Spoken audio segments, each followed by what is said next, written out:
জন্মভূমির ভালোবাসা আমাদের ঈমান। না ছাড়বো না কুরআন, না ছাড়বো হিন্দুস্তান। এই জন্মভূমির ভালোবাসা আমাদের ঈমান।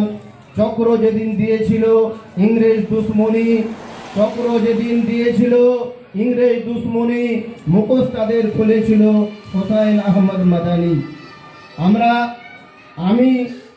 আমার ছোট ছোট ছেলের মতো বা ভাইয়ের মতো বোনের মতো সকল শিক্ষার্থী থেকে আমার আবেদন এইটাই থাকবে যে আমরা ভারতবর্ষের মুসলিমদের অবদানের ইতিহাসকে পড়ি, জানি যে মুসলিমরা এই ভারতকে স্বাধীন করার জন্য কত রক্ত দিয়েছে।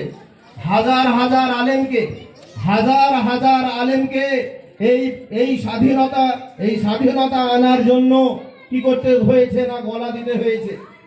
দিল্লির ময়দানে একসঙ্গে 1000 আলেমকে কতল করে গাছে টাঙিয়ে দেওয়া হয়েছিল এই ভারতকে স্বাধীন করার জন্য। আজকে আমরা হয়তো মুসলিমে কয়টা লোকের নাম জানি, আমরা জানি ক্ষুদিরাম বসু, নেতাজি সুভাষচন্দ্র বসু, বিনয় বাদল দীনেশ, এই কটাই নাম আমরা এই জন্যই জানি যে আমরা স্কুল কলেজ ইউনিভার্সিটি এদের নাম পড়ি। কিন্তু আমরা এটা জানি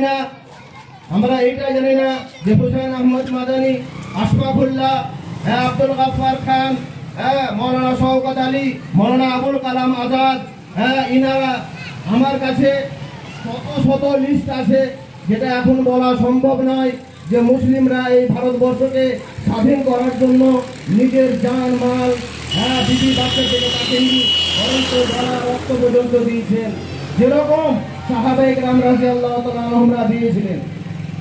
ভারতবর্ষ আমাদের জন্মভূমি, এটা আমরা আমার মায়ের মতোই সম্মান করি, মায়েদের মতোই সম্মান করি এবং এর প্রতি আমাদের পুরো ঈমান আছে। হুজুর পাক সাল্লাল্লাহু আলাইহি সাল্লাম যখন কি করেছিলেন, তিনি মক্কা নগরীতে দ্বীন প্রচার করতে, ইসলাম প্রচার করতে, মানুষের মধ্যে ভ্রাতৃত্ববোধ, শান্তি সম্প্রীতি বজায় করতে চেয়েছিলেন, কিন্তু পারেননি। যখন তিনাকে মক্কা থেকে মদিনা হিজরত করে যেতে হয়, তখন কিন্তু তিনি খুব খুশিতে যাননি। তিনার দুটো